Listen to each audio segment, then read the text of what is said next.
Hello everyone and welcome back to another video of mine. This time I'm back with Heaven's Secret 2, Season 3, Episode 8. I don't even know what to say, like I am still in disbelief, like MALBONTE actually just proposed. And I'm intrigued to know what everyone around us is gonna say, and she better say yes because I swear to God if she doesn't. There is a place for beautiful feelings even in the midst of the apocalypse. The wedding is proof of this, so we're actually getting the wedding. Oh my God. There is always a place for happiness, especially in misfortune. Episode 8, the wedding. We're actually having the episode The Wedding. Bye. I sat on the edge of the bed, thoughtfully stroking my wedding dress. I was about to get married. We chose in a strange time because everything would cease to matter before much longer. We were all going to die. Oh my gosh. Letting me see MALBONTE in a tux is like the biggest blessing of all. Maybe that was why, instead of becoming meaningless like everything surely would in just a few days, it took on a deeper, fatal significance. It's now or never. We will find happiness now, or we never will. Not every woman dreamed about a wedding day. I was plagued by doubts. No, but I did. We want to have a stable relationship, and sooner or later, wedding is part of that. I imagined even the smallest detail, considering everything down to glances and gestures. Okay, that's a little extreme. I didn't. I just know that I want to get married. That dream was becoming a reality. Adversity brought MALBONTE and me closer so quickly that it now felt as if we had always been together. When the shock of the proposal subsided, I felt like laughing and crying at the same time. Me. Instead of waiting for the world to end, we'd have the ceremony as soon as possible. MALBONTE spent the whole night with me. He was thoughtful and gentle, and also infinitely tender. I didn't want to think about the fact that we were living out our last moments of happiness, and I kept hoping that this would be the first of many equally happy evenings. Actually, the wedding cheered everyone up. Members of the order that had been half dead in both body and spirit from the constant fear and fighting now rushed around the academy to help with preparations. They were like, she deserves this damn wedding. My heart was pounding wildly inside my chest. I took a deep breath and tapped my ribs as if that could calm my heartbeat. Even before battles, I was never this excited. There was a knock on the door. Then it opened before I had a chance to answer. Who is coming in? Sammy! Aren't you ready yet? What's up with the nightgown? Let me live my fantasy, Addie. Oh my gosh, yes, Mimi, queen. I love the dress. Are you really going to show up to your own wedding like this? Hey, we were about to take each other's clothes off anyways, so I might as well just go like this. Is it time already? I can't believe it. Your knees are shaking. Everything happened so unexpectedly. I'm happy, but I'm scared. Sammy smiled, took my hands, and helped me out of bed. I love Sammy! It's okay. It's not every day that you get married. So what? Hurry up and get dressed. I can't wait to see you. Addie is just... You know what? Addie's just a firecracker. I'm sorry. I grabbed my clothes and hurried behind the screen. My fingers were trembling as I pulled on the dress. Oh my God. Passion. Okay. Alright. I'll choose all of them. No. I don't know. I don't know why, but I like this one the most.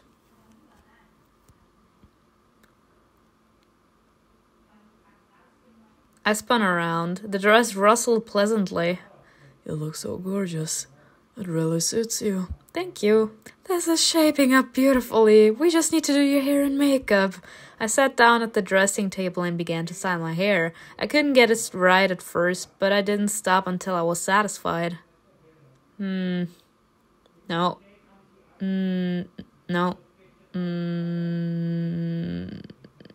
No. I don't like any of these hairstyles, but oh my God, no. This kind of reminds me of Mimi's hair.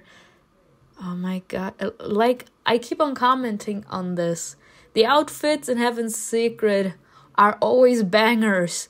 But the hair, it's the hair. You know what? Just go with this one. Just go with this one. It can't get worse than this. Current makeup. Oh my god. Oh my god. With decorations. No, I'm gonna go like this. Mimi jumped up and hugged me. I'm so happy. Oh my gosh. Well, are you ready to fly to Amor? Ooh! Yes. Addie opened the door and with a slight bow and flourish pointed to the exit. Addie opened the door and with a slight bow and a flourish pointed to the exit. After you. I am in disbelief. Amor Island? Are you kidding me? Guests began to gather at the edge of the island. The locals silently welcomed them and showed the way. I would be shaking. I would be a nervous wreck. I'd never been to Amor before. There were many legends about the island, both good and bad, but the place had always been a heaven for lovers. A place where immortals' hearts were united, and where marriages received the highest blessings.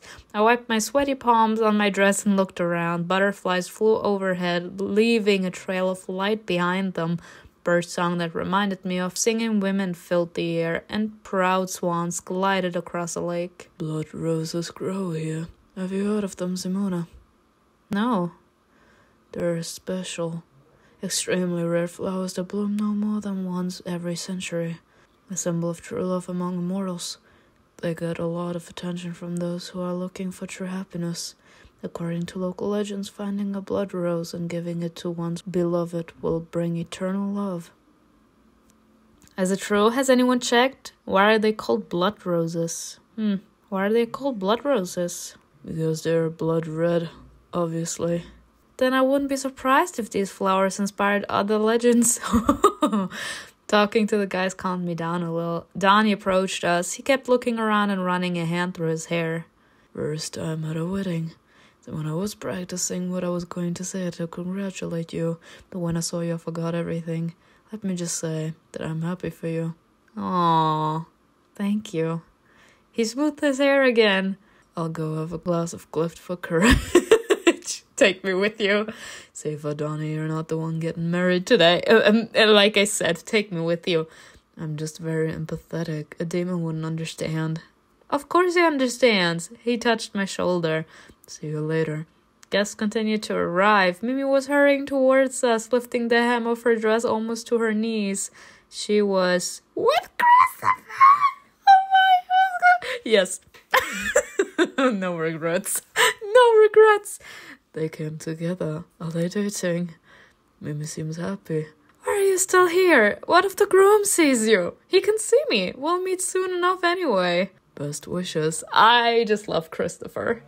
Thank you. May I congratulate you? Mimi blushed while Christopher, smiling smugly, put his arm around her shoulders and nodded. We walked a little further, disappearing into the thicket of the forest. My mom soon appeared. She remained cool and collected, but there was maternal excitement deep in her eyes. Oh, all right. You go, Mom. Yes, Sia. Are you ready? I sighed nervously and nodded. Ready. Okay. The music started playing. Guests hurried to take their seats. Choose the appearance of your wedding. So sorry. Oh my God. This is always so hilarious to me. Atmospheric, decorated with blood roses. I have the feeling that this will actually make a huge ass difference. Let's go with this one. Come on. Shock me. You better give me a very nice picture. Winchester quickly found me. He looked at Mom and asked with a smile, May I have the honor? I can't do anything about it anymore. I think I kind of stand a mom now. So I can't. I just want them to be happy. And Winchester, out of all people, deserves happiness. I would like that. And you? He offered his hand to me, right. He asked us if he could be our father. Oh. Winchester, like, Winchester kind of always felt like a father figure to me, even though, like, we still had our father and, like, we couldn't let go of our life on Earth, and we went and visited him all the time and, like, looked down on him. But I kind of always felt like Winchester is our father. He just always gave off those nice fatherly vibes. And he's just great. He deserves all the love in the world. And yes, of course, you can walk me down the aisle, sir. Would you mind if I walked you down the aisle? I hesitated, hardly aware of the bouquet of flowers Sammy had placed in my hands.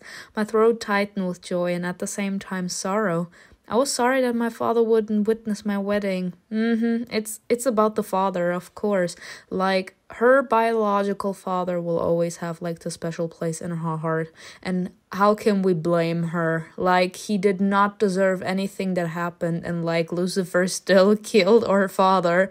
But, like, let's ignore that. Like, we all were puppets, and let's be real. After the war that plague placed on Earth, I think it's nice that he was killed in a fast way. Because the plague that was inflicted on humanity, thanks to plague forcing all of us, would have made this man suffer. And at least that way he didn't suffer. He was immediately dead. He didn't feel any pain. And he wouldn't have to suffer anymore psychologically either. And we kind of got our goodbye. So I think that's like a positive side to look at things.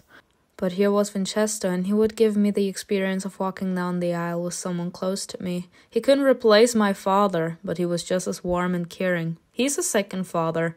I would accept him as a second father, to be quite honest. Considering the fact that our father is gone, of course our father will always have a special place in our heart.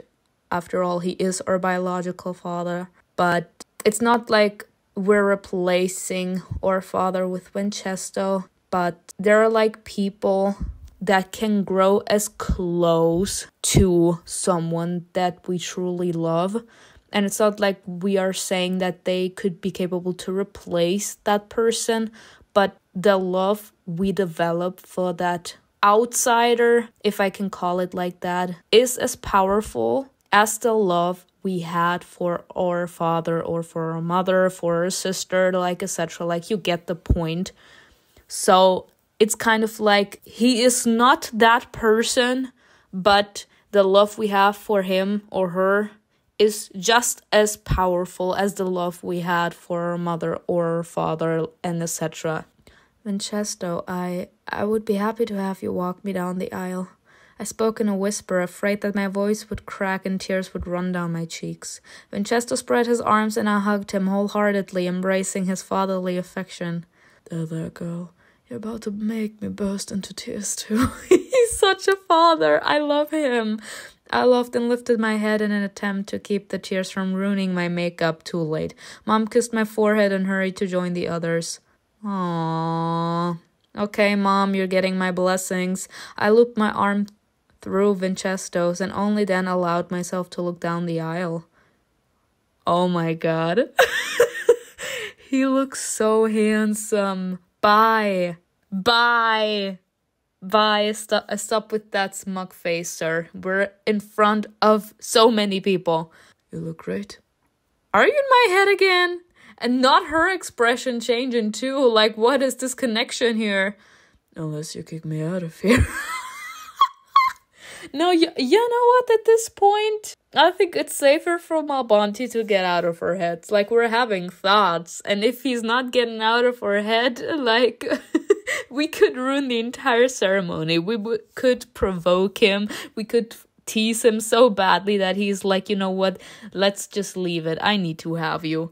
This is not good for him. But hey, let's test this man's restraint.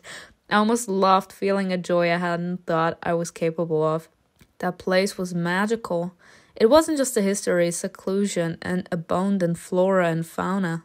Even the air was filled with magic. Blood roses grew everywhere like weeds, but their energy nourished the soil, the trees, and each visitor. They crunched under my feet, rustled in the wind, and hurt anyone who carelessly walked too close to their thorns. The roses seemed to be watching me as if they were responsible for the blessing the ceremony. I wanted to touch the petals, but I didn't dare. It was enough just to stand near them and thank them for adorning the wedding. I wanted the wedding to be over quickly, to be fun. The music began to swell, and the guests fell silent, entranced by the procession. Are you ready? No. Y'all, like someone would have to allow me to close my eyes. Like I would die out of fear. Like just all this excitement, it would ruin me. I would like be closing my eyes, etc. I would feel like I'm being brought to somewhere to be slaughtered. Like that's the kind of excitement, but it's not like that negative excitement, but it would be this powerful anxiety and excitement, just in a positive way. Vincenzo's voice was quiet and affectionate as he tried to calm me down. He surely noticed my trembling hands. I nodded. Ready. I squeezed the self of his jacket and he whispered, Darling, you're getting married, not executed. Yo, this story did not have to do me dirty like that. Like, they're literally saying everything I'm feeling. No need to be like this. Relax. I'm sorry, honey. I can't do anything about it. I was worried about tripping over my heel. I'm pretty sure MALBONTE would smile and just think, oh my gosh, she is so cute. My legs felt weak and unsteady. I panicked for a moment, thinking I wouldn't be able to make it down the aisle or that the mother of life might destroy us all right before I did. Happiness was so close that I couldn't believe it. It didn't seem real. This kind of love seemed impossible. I thought grief had ruined my ability to love, but instead, it opened my heart to feelings I was incapable of before. I made it down the aisle and the world didn't end. Fate had taken pity and was allowing me at least this brief moment of happiness. Vincenzo released my hand, kissed my forehead, and quietly said, Good luck. I'm sorry I can't, y'all. Just the surreality. Just the fact that this entire situation is so surreal. Like, I'm not saying that this wedding shouldn't happen. I'm just saying the timing feels very surreal to me. Like, they're about to die and they're like, just have the wedding. Literally, they don't know when the mother of life will be like, okay, goodbye, bitches. I'm gonna destroy the entire universe now. And they're like, yeah, you know what? Let's sit down and have a nice little wedding ceremony here. Like, the entire situation is just surreal. But you know what? At least let me have a few moments of happiness. I didn't respond to Vincenzo, now looking only at MALBONTE. Don't be afraid. I can't believe it. It's like I'm in a dream. Fortunately, you're not. Oh! He's like, fortunately, this is not just a dream, girl. This is reality. A dignified Amorit emerged from a somewhat overgrown path, brushed a few thin twigs off his shoulders, and said, Oh my God, all right. What are you? Welcome to the abode of love. Today, MALBONTE and Simona will be wed in this sacred place, a marriage blessed by the heavens. He pointed to the flowers entwining the ark. And the roses. Are you ready to join your souls, to unite them forever, until one of you dies and thereby breaks this bond? Huh? Oh, is this supposed to be in a certain sense like a soul-binding ceremony? Like for those who watched Shadowhunters, in a certain sense we would become each other's parabatai.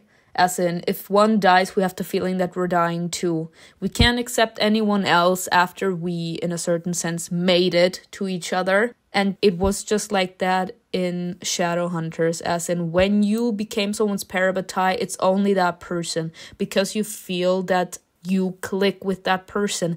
You can't work well with anyone else but that person. In Shadowhunters was a platonic soulmate bond, as in a platonic parabatai. Here it would be a romantic parabatai, as in a romantic soulmate bond. Okay. Your hearts will be unable to accept anyone else, and your souls will yearn to reunite. The strongest immortals will feel your connection because it can no longer be hidden. Ooh!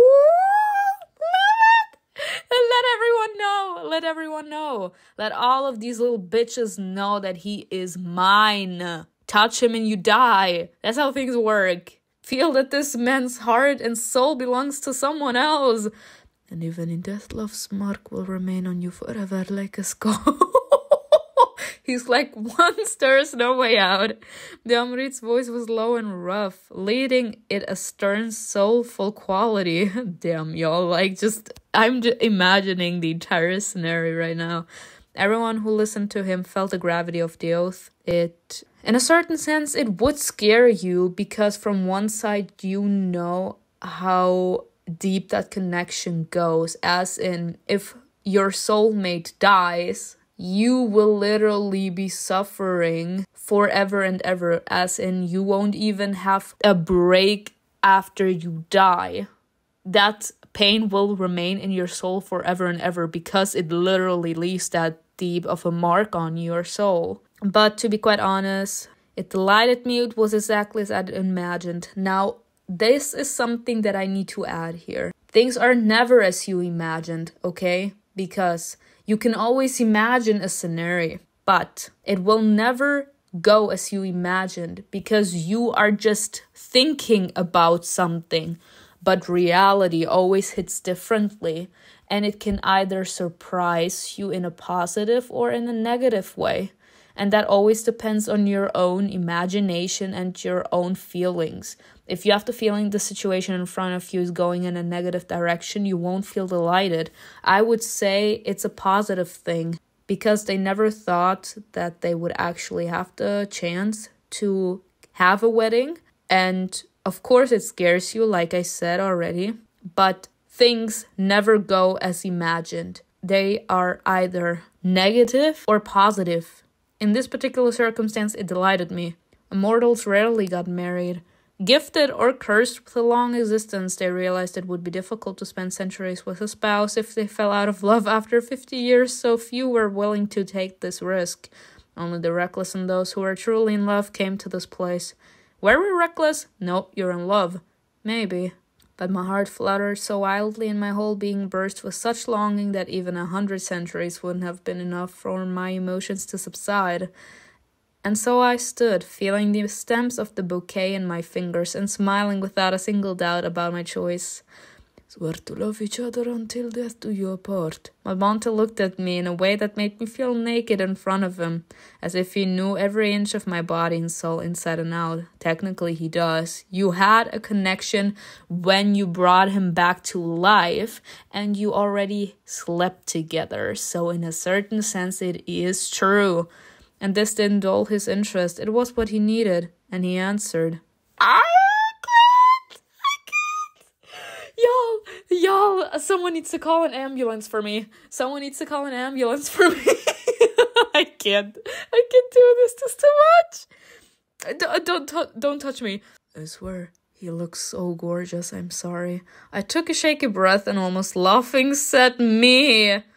I swear. The Amrit raised his hand and the sky rumbled in response to our promises, and the roses began to move, bending towards us. The blood roses bless you. Give one to your wife. We're finally the wife. Oh my god, I can't. Y'all. This will take a while. MALBONTE gave them a brief, dismissive glance. After all, he had already made up his mind, but still he picked the flower and handed it to me. If I can hate for all eternity, I can love for all eternity too. Bye. The moment the rose touched my fingers, I felt a surge of energy and briefly saw a golden, indestructible thread binding our destinies together. The blood roses will give you eternal love. Bye, bitches. We will see each other at the end of the line.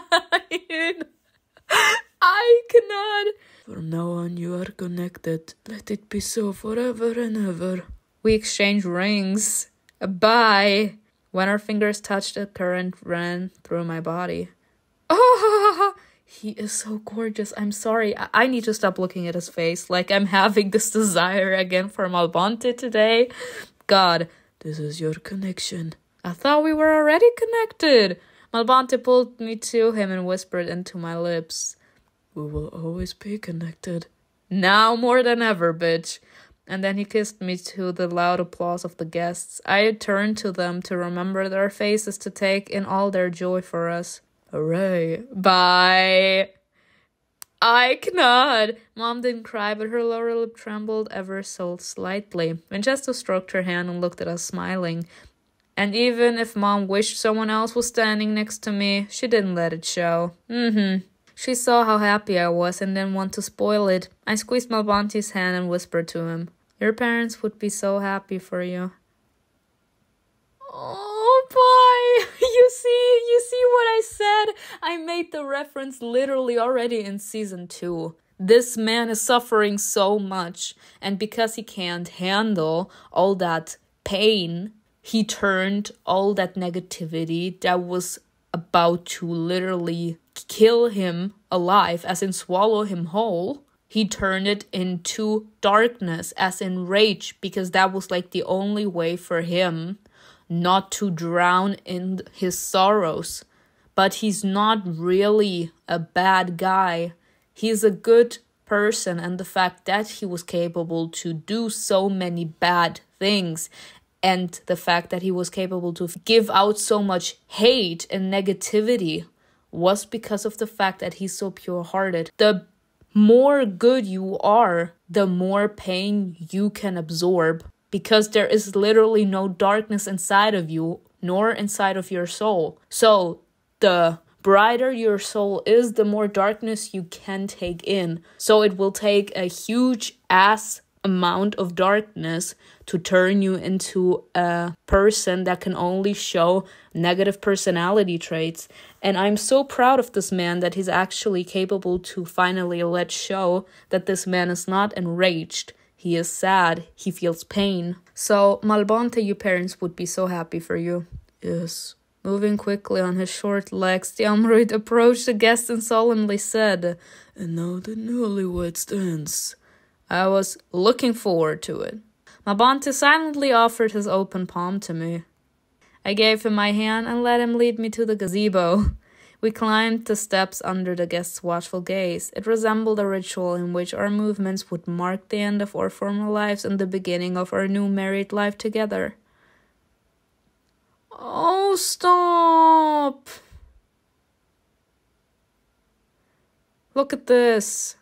Music poured in from every direction, as if the island itself was singing, every leaf and blade of grass singing praise to the union of two souls. Malbonte led me to the center of the gazebo, without taking his eyes off me, and I watched him spellbound, unable to look away.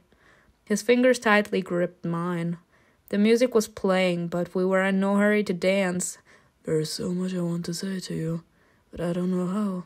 I want to dispel all your doubts." I feel bad for him because he just can't. He's not the person to be sentimental. He can't really express his emotions. But to be quite honest, if it was me in front of Malbonte right now, I would feel emotional just by the fact that he tries to actually put out in words how he feels about us.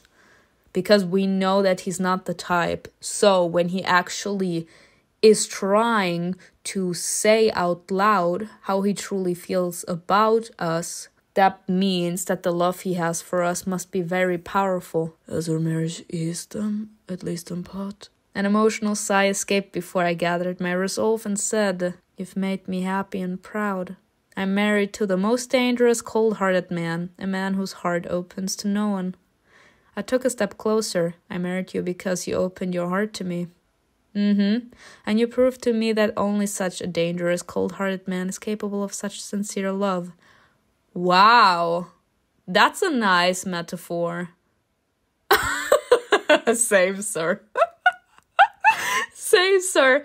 That's a nice metaphor, girl. Alright. This man is known for being evil, cruel, etc. Like you all know the list. But this darkness is only because of the pain he had to go through. And you can only go through so much pain that it changes you into such a dark person when you're actually a pure-hearted person. When your soul is actually pure. And in order for life not to be capable to destroy you, you have to make a choice one time in life when you only experience negativity. You either allow it to destroy you and you end up killing yourself, or you allow that negativity to change you. And changing, in the first place, is always changing in a negative way. When you start to heal, like the darkness, you still had to absorb that. But when you start to heal and start to let all that darkness dissipate inside of you, you're capable to draw strength and positivity from those horrible experiences. But when you never catch a break, it's impossible for you to actually get to that point where you can actually grow strength from that negativity. And the darkness just grows and grows. Because you never get the chance to heal from those horrible moments in your life. Now, in the last episode, I think, considering on what we just said, I can actually put her words with what I said in the last episode about him literally having had such a horrible life, yet this man literally is capable of so much love. Like, he had to absorb so much pain. He didn't deserve that. Yet doing stuff like this, as in telling everyone that he's willing to kill for us, or him getting mad at the fact that someone is insulting us or something like this, just shows how much love this man is actually capable of. This man is a pure soul.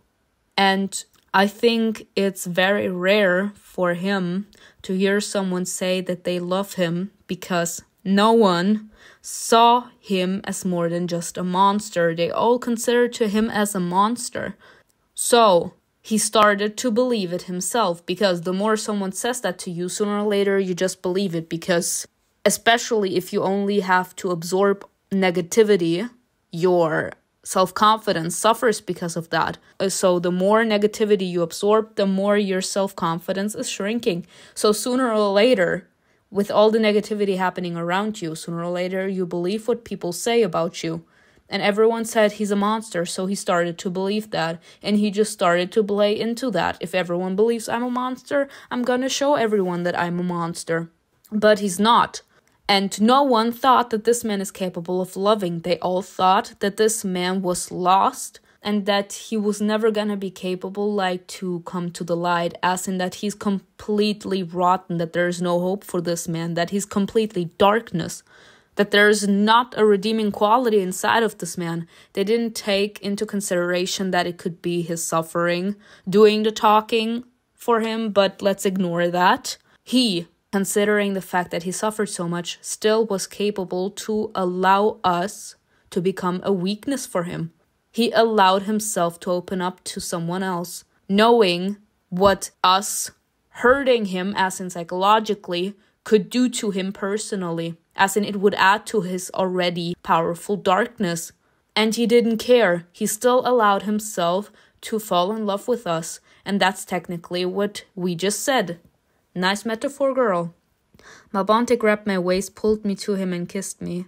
The melody slowed and each chord resonated in our hearts. Birds flew from the branches, the flapping of their wings like the applause of the forgotten guests, and we started dancing. My head was spinning from the rush of emotions, but I wasn't afraid of falling. Malbonte would never allow it. I felt his breath, his smell, his strong body trying to protect, preserve, and caress mine, so fragile and weak in comparison. I was truly proud. My heart didn't turn away from Malbonte, no matter how afraid I was of getting burned. I loved him so much that the universe took pity on us and gave us that moment. And it didn't matter if I died right after that. I loved and I was loved. Malbonte. Your name will always be on my lips and in my mind, just like your voice. This is a beautiful moment to say I love you. I love you. His words sounded like an apology. Perhaps he knew what would happen soon, but it didn't matter. Even if he sided with the mother of life. And I answered, I love you. Your love can survive anything, no matter what happens. Oh my god. Stop making it sound that he's gonna betray us. The guests applauded, breaking the spell between us. Malbonte let go of my hand, but his fingers trembled as if longing to return. I grabbed his elbow. Don't hold back. I won't. Everyone turned to look at us. It was unusual for them to see Malbonte so happy, as if the storm cloud that always hung over his head had dissipated. and I was glad to be the sun that illuminated his path. And as they did, Mimi and Christopher were arguing about something, laughing and feeding each other. Bye! Mimi looked so happy. Christopher teased her, and she shot back with a round of insults, but their eyes were shining with joy and relief. I'm sorry, it couldn't be Mimi and Dino in my eyes. It had to be Mimi and Christopher. They were on the same side, and Mimi was down pretending that Christopher's attention annoyed her. Their relationship was explosive, full of passion and laughter. That's what my relationship should be like, ladies and gentlemen. That's how I want my love life to be like. Maybe if they had more time, Amor Island would have played host to another wedding. Soon the guests began to take their seats. I looked at the sky. The crowds of the trees allowed only small patches of sky to peek through, carefully hiding the ugly truth. Nature was preparing for death. Amor denied this and hid from reality. The ever-blooming island didn't want to turn away from tradition. But the sky knew. All color had drained away, leaving a complete gray canvas. Maybe it was wrong when we decided to pretend that nothing was happening. When we decided to have fun and celebrate a wedding. The celebration made us vulnerable, carefree, stronger. We were gaining strength by allowing the knots in our chests to soften a little. We could hardly be blamed for that. The table was set and they were already waiting for me. I left my troubling thoughts behind and smiled. Today is not the day to be sad. Bye, look at this beautiful scenery. Bye, look at this. The candles flickered, almost going out every time someone passed by. Shadows danced around us as if carrying on the work of their masters. The table was so laden with food that the plates barely fit. My stomach growled at the sight of the unusual dishes. We had all grown thinner from malnourishment since hunger destroyed the crops and most of the food supply. But now we could regain our lost strength. MALBONTE and I sat down in the newlywed seats. Period. Nice. I began to fidget from all the attention on me. I heard MALBONTE's voice in my head. You're too nervous for her bride. Oh, I'm sorry, sir. We could just whisper. He leaned over and whispered back. I want only you to hear my voice. Bye! Me too, girl! Me too! He's like, only you are special enough to hear my voice. Now that's... I'm sorry. Where is MALBONTE getting all these balls from? Someone give me his bravery sometimes. I want to have those balls when I'm flirting with a guy. Where are these balls? Where did this man get his balls from? Give me some of your bravery. I need that. Sometimes it's nice to have a lot of these balls. That's a new kind of self-confidence. MALBONTE. I blushed at how intensely intimate his words felt. Mom stood up with a glass of Clift in her hands. Today's union is incredibly unusual. Perhaps Siva would have condemned it. My fingers tightened around the stem of my glass, but Mom's next words calmed me down. But Siva is no more, and we're still here, and we choose to be happy. She smiled at me. Thanks, Mom. Here's to the newlyweds. To happiness immortal and love eternal. Okay. But the narrator already explained that she's not happy that we're with MALBONTE, so I don't know how to feel about her. At least she accepted things as they are. My mom doesn't need to be happy with my choice of husband, but at least she needs to accept it, and she needs to be happy and at least try to get along with my husband, because I'm in love with this man, so she should respect me enough and respect him. And everyone echoed her words. Oh, nice one, Eliza. To happiness immortal and love eternal. Bye. I can't. No, goodbye. We're waiting for a kiss, Addie. I can't. I looked at MALBONTE uncertainly. This man is not afraid. He was indomitable, always going his own way. Would he choose to kiss me just because others asked, regardless of whether it was a tradition? But MALBONTE submitted to the request without objection. Of course, this man is not afraid. He found my lips and gave me a tender, sensual kiss. I immediately understood that it was intended for me and only me, and not for the guests who wanted a confirmation of our love. He did it because he wanted to. and he was there only because he wanted to be with me. The mood at the table remained celebratory. Addie and Sammy were trying to convince Mammon to serenade the newlyweds, but Eliza angrily dissuaded them. Oh, come on. This man was hilarious back then. Arrogant kept to himself and seemed more thoughtful than the others. Still, he forced a smile every time he felt someone looking at him. Occasionally, his hand went to his shoulder where the raven used to perch, but it would stop, clench into a fist, and slowly sink to his knees. He looked lonely and unhappy. I wanted to go to him, but I was distracted by the festivities. Mammon finally made up his mind and rose from his seat. I would like everyone's attention. Say if I have mercy. Ah! Let's go, sir. This song is dedicated to all souls in love. How should I respond? No, not this. You know what? Let's go, sir. I clapped. Mammon looked flattered and winked at me. You know what? You can't have a happy time without Mammon. Do it, sir. Even if you can't sing. Even if you can't sing. Sing your soul out. I'm here to support you. He swept the dishes off a table, prompting shouts of surprise and indignation from the guests. Climbing atop it, he put one hand on his chest, raised the others to the sky, and he began to sing. Bye! Oh my god, I can't. Okay, The devil's heart burns with desire. It feeds on courage, love, and grace. Y'all, I'm just imagining this man literally singing so horribly, and everyone being like, just stop, just stop. It feels like it is set afire whenever I see your lovely face. His voice was too harsh for verses filled with such longing and love. At first no one listened, but that didn't discourage Mammon. Singing louder and more passionately, he jumped onto the next table. I can't with this man. He spread his wings as if he wanted to sweep us up in them and carry us through the song's meaning. Line by line, he brought the words to life and took us with him. Mammon's bassy voice was joined by others. Don't worry, my angel, you know. I can't. I love this. It gets darker just before dawn. Everything comes to an end. And trouble do too, my friend. It was a pop song. Angels, demons alike sang along. All the immortals knew it, but they hadn't sung it for a long time. It had been buried beneath the bodies of the fallen. The demon wrote it several centuries ago and hoped that his creation would become immortal like him. The demon eventually died, but his words lived on. And troubled... Sir... I can't. And troubles do too, my friend. And troubles do too, my friend. I found MALBONTE's hand and squeezed it tightly.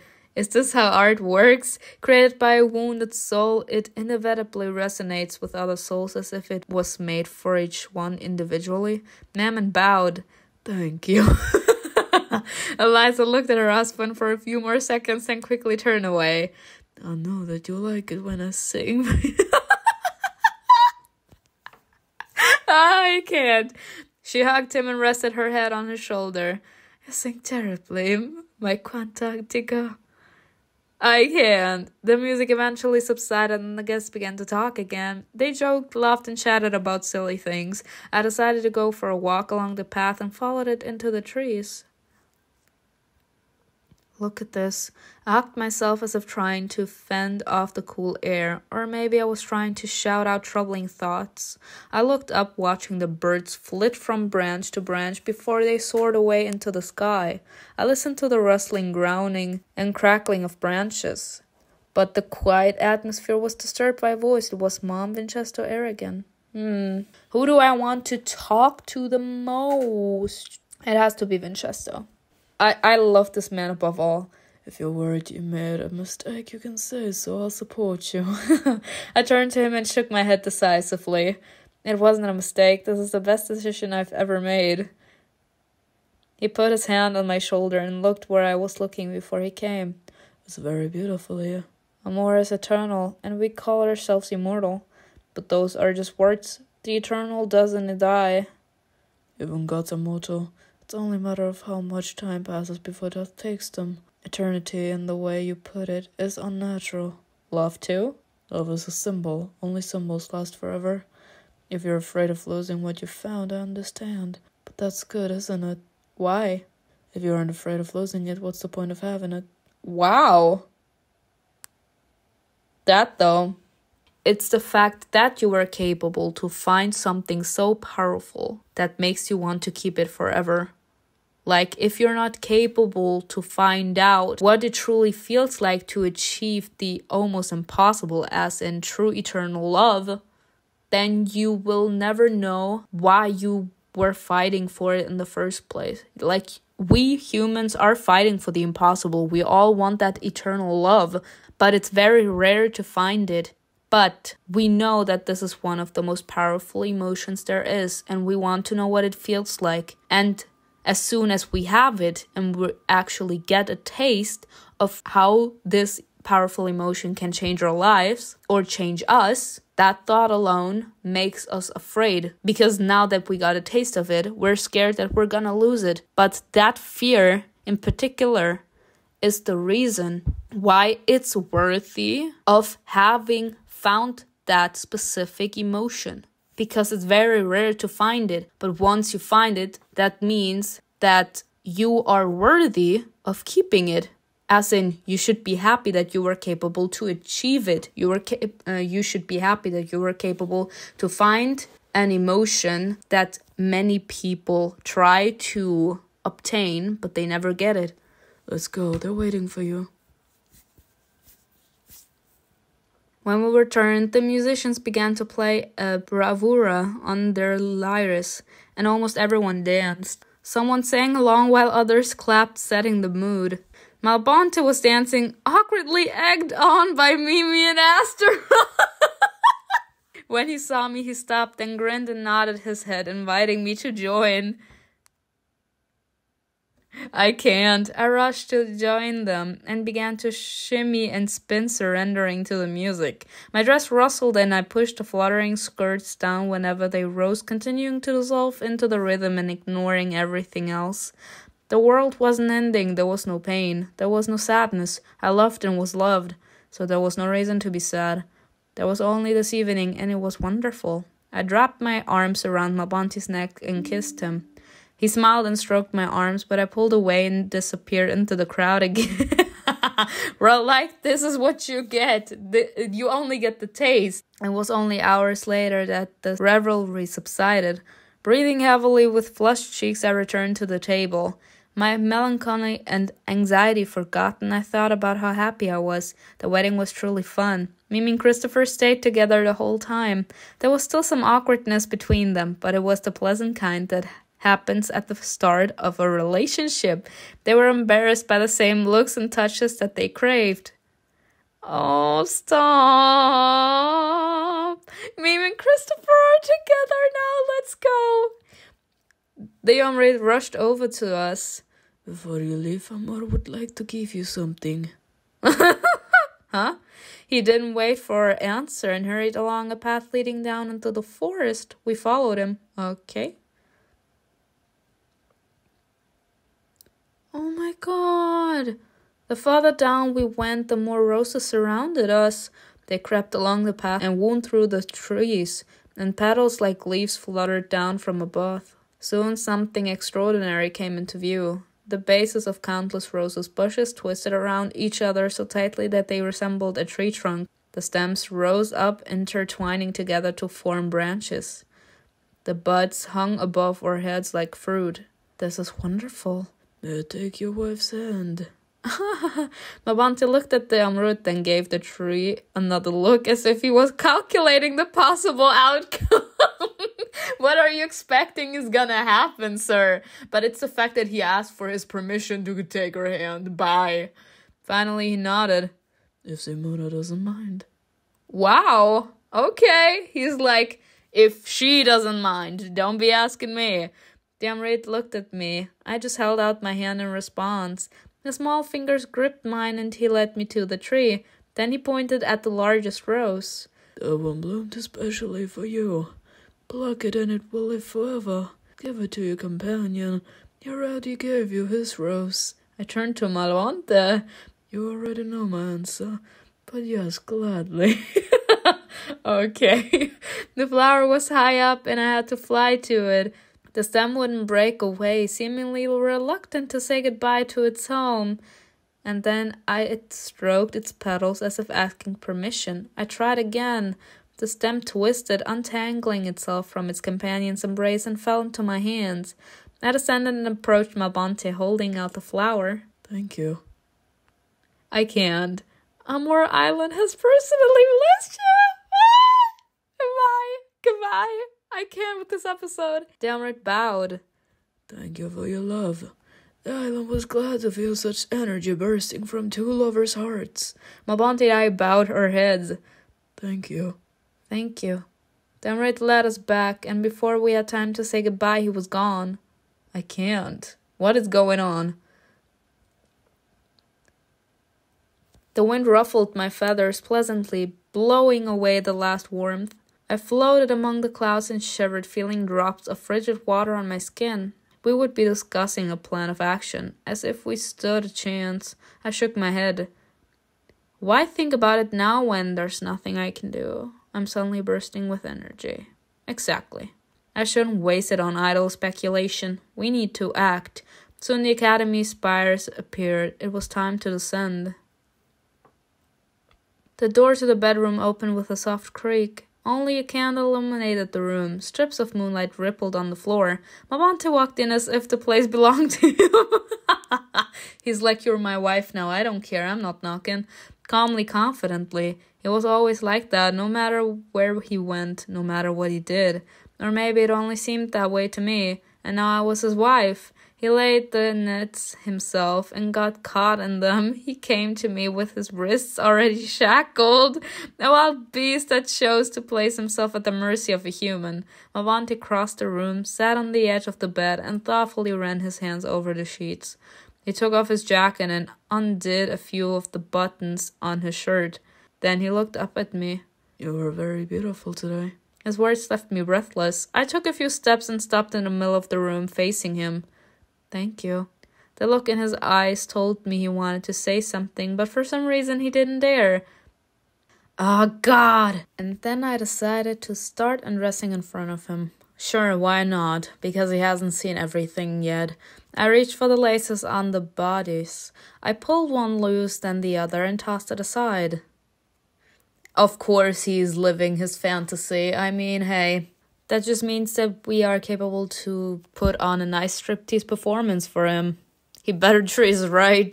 Malbonte leaned back on his hands and began to silently watch. Y'all, I was kidding. Malbonte. Y'all, I hate this man as much as I love him. And for me, that means I hate the fact that I am so in love with this man. I undid the clasp, bent slightly, and pulled the skirt of the dress down. It slipped from my hips with a rustle and fell in a cascade around my feet. Bye. Take off that thing, girl. Go on. He's like, you can continue. I slowly took off my panties, throw them at him, toss them aside. At this point, you be asking for it. I throw them at you. And threw them at Malbonte. He caught them without taking his eyes off me, crumbled them into his fist, and returned his hand to its place on the bed. Next, I removed the bra. I took it off in a single movement, revealing my nipples, swollen and hard from both the cold and excitement. Well, girl, unclose the window. If anything, it should be because of excitement. I covered them with my hands, feeling my cheeks burn. Malbonte watched me with silent intensity. His eyes darkened to pitch black, and his gaze narrowed, predatory and piercing. Will you come to me? No. You can get up your ass and you can walk towards me. I already did the striptease performance. You can put on the work too. The question was soft, almost affectionate, and that contrast made me blush even more. I slowly made my way to the bed. Girl, you're such a weak-ass bitch. Y'all, I would have made him come to me. I would have been like, you want it, you take it. As in, you come towards me. He tenderly wrapped his fingers around my wrists and drew my arms apart so that I wouldn't hide my breasts. He ran his finger over the areola. I shuddered. Do you still feel shy around me? Do you expect something different, sir? This is love we're talking about. This isn't just a one-night stand where there are no feelings involved. Like, the more I like a guy, the more I want to impress them. That's how things work. That's why women and men feel shy, especially during their first time. Like, it's the first time that they actually attempted to go that intimate with someone else. And as soon as we want to be intimate with someone that we're truly in love with, we feel shy because we want them to enjoy themselves around us. We want to please them. That's like the sad reality. So the more we love someone, the more shy we feel. Because the more we love someone, the more we want them to be pleased with us. Sometimes the tip of his finger moved lower, drawing a circle near my navel. Why? My lips parted on their own as though I might moan, but instead I just quietly exhaled. Because of the look in your eyes. Malbonte's hands moved lower. He began to caress my inner thigh, moving closer to more sensitive areas. And what kind of look do I have in my eyes? It's like I couldn't resist and let out the first moan when he finally touched me between my legs. Like what? Malbonte's whisper was driving me crazy. I thought that he was doing that, to be quite honest, because this is literally like him seducing us, even though we did the striptease performance.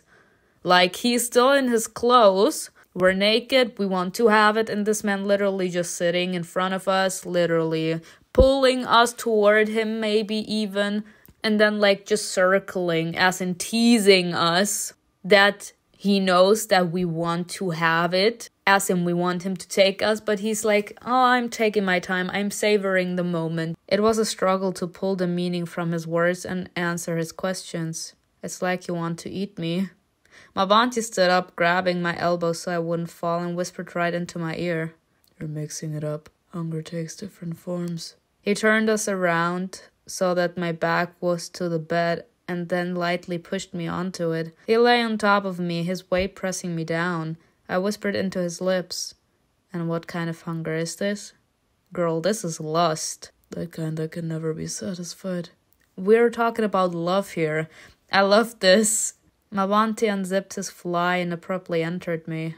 This man said, I'm not even taking off my clothes. Bye. But I kind of liked how he said it. Because he was like, we're talking about different kind of hungers. Like, we can also be hungry for food, you know. But lust, depending on how powerful the love is you have for someone, it can never ever be satisfied. Like, the second we look at the person we're in love with, the desire will come up again. Like, this has nothing to do with just being lust-filled, etc. It's like this. The more love you feel for someone, the more it happens to you, the more you find yourself craving the intimacy with that person. It's a normal thing. So the more the love you have for someone grows deeper, the more you want to have it. And that's what he's saying, as in, no matter how often we do it a day, for example, every time I see you, I will want to have it again, because there is this desire there. Like, the love doesn't just stop after one-time sex, like, it amplifies. Because love grows, love can also become smaller, but we're talking about real love. Like, it grows, so the desire will never stop. A loud moan escaped from my lips. I wrapped my legs around his waist and dug my nails into his back. His shirt was in the way, so I tore it off. He was left with only his pants. The fast, hard thrusts didn't stop. There wasn't time to take a breath, change position, or say a word. I moaned until I was hoarse and clawed at his back without restraint. My head was spinning like I might pass out, but the fire inside didn't die down. I wanted more. We found each other's lips, but our kisses were more like bites. Release came quickly. My whole body trembled. I felt a throbbing pulse below my stomach, and a wave of pleasure washed over me. But Malbonte didn't stop, and each wave was followed by another. When it was all over, we lay staring at the ceiling and trying to catch our breath. Or rather, I was trying. Malbonte didn't look tired at all. What was this man doing in non-existent? How many times was he pleasing his friend with his hand? If it weren't for the damn strands of hair clinging together, one might think he hadn't even broken a sweat.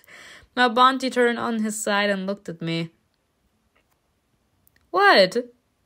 With you next to me, his voice fades away. Oh, yeah, because this is literally like Sifa Malam keeps reminding him of this darkness. As in, he literally is a constant reminder of his dark past.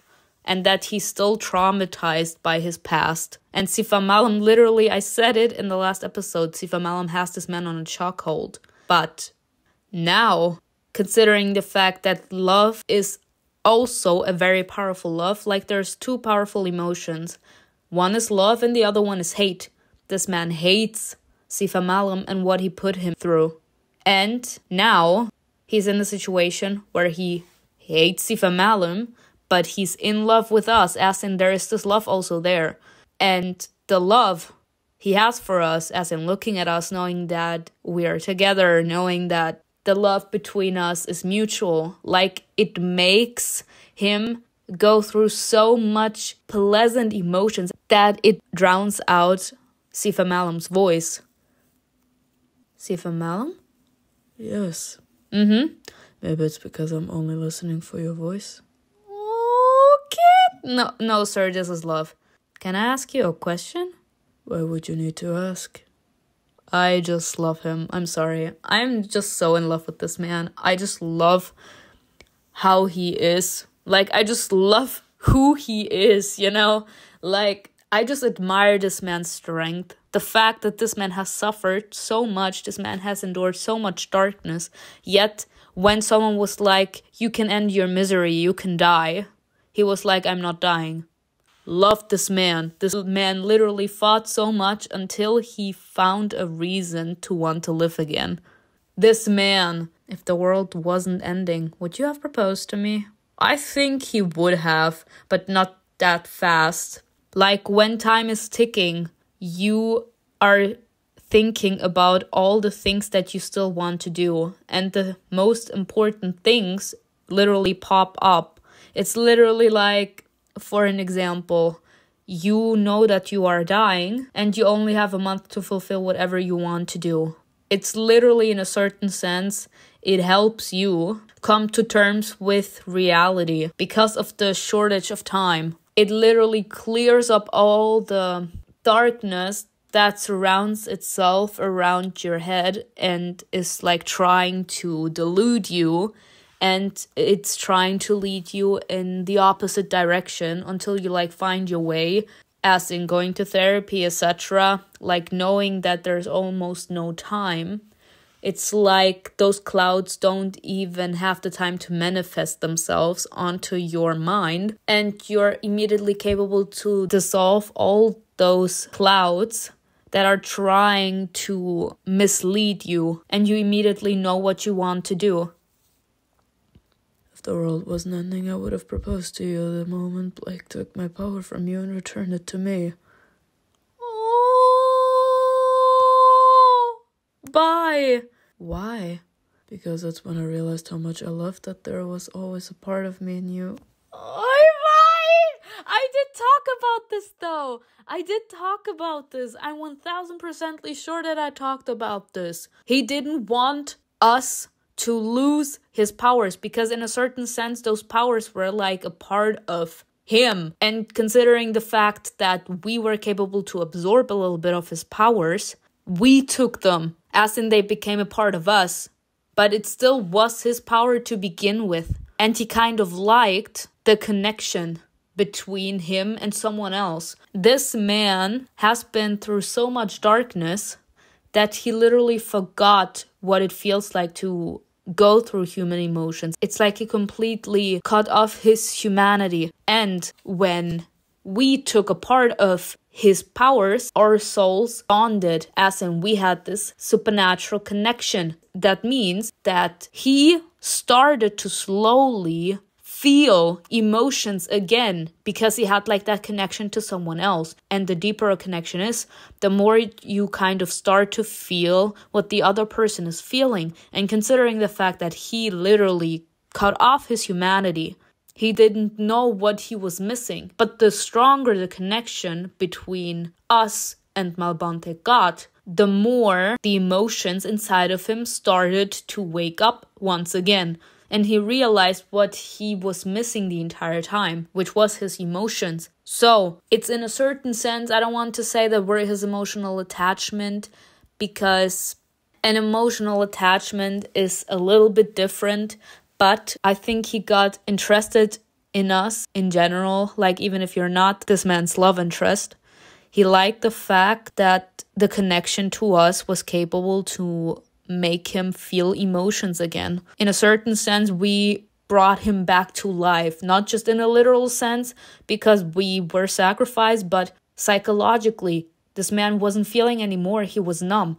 And when he became connected to us, the connection that bonded us together started to wake up this man's emotions, as in, he wasn't just alive physically now, but also psychologically. In a certain sense, we saved him.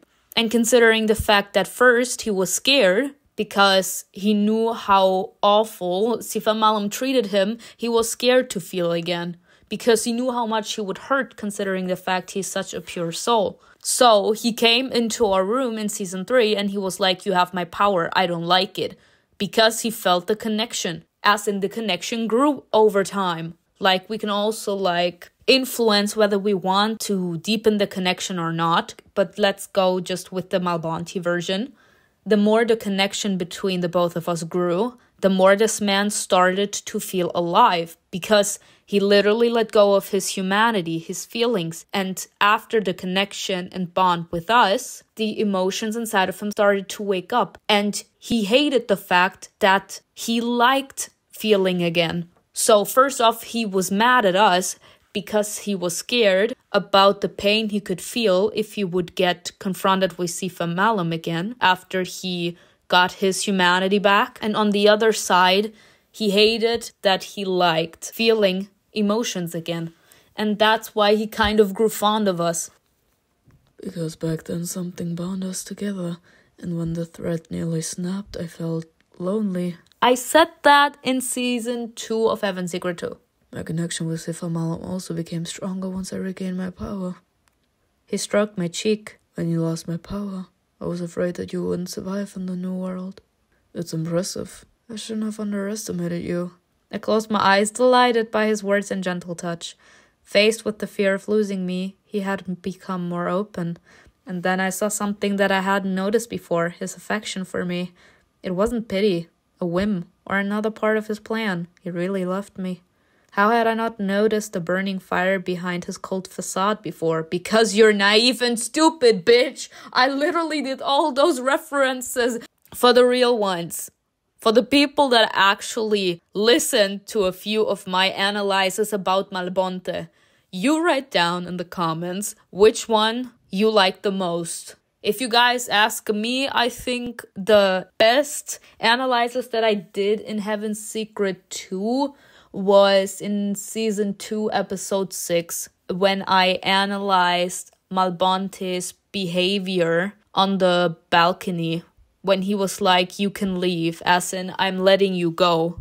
I think that was the nicest analysis. Or another one that I like, after we saw what MALBONTE went through with Sifam Malam at the burning fireplace before we had sex with him, and I did that analysis about how strong this man is. I think that's also a nice analysis I did. But you tell me in the comments, there's no one more precious to MALBONTE than you. Bye. I yawned, moving closer to him. Tired? It was a busy day. Things are going to get more difficult. You need to gather your strength. He covered me with the blanket and hugged me, resting his chin against the back of my head. Sleep. As soon as I closed my eyes, sleep took hold of me and didn't let go until the morning. We sleep like the dead. I woke up from the harsh light on my eyelids as soon as I faced the window. I opened my tired eyes and blinked a couple of times, trying to focus my gaze. MALBONTE stood at the window. His focused gaze was directed at the sky. What's wrong? I threw the blanket aside and went to the window. The day was in full swing, but the sun rays barely reached the horizon. A black disk slowly absorbed the star, blocking out its light for everyone. It's the mother of life. The time had come. And we're all willing to fight this whore. But we will do it in the next episode. I really hope you enjoyed this with me. Tell me in the comments below what you think was best, and I will see you in a new video. Bye.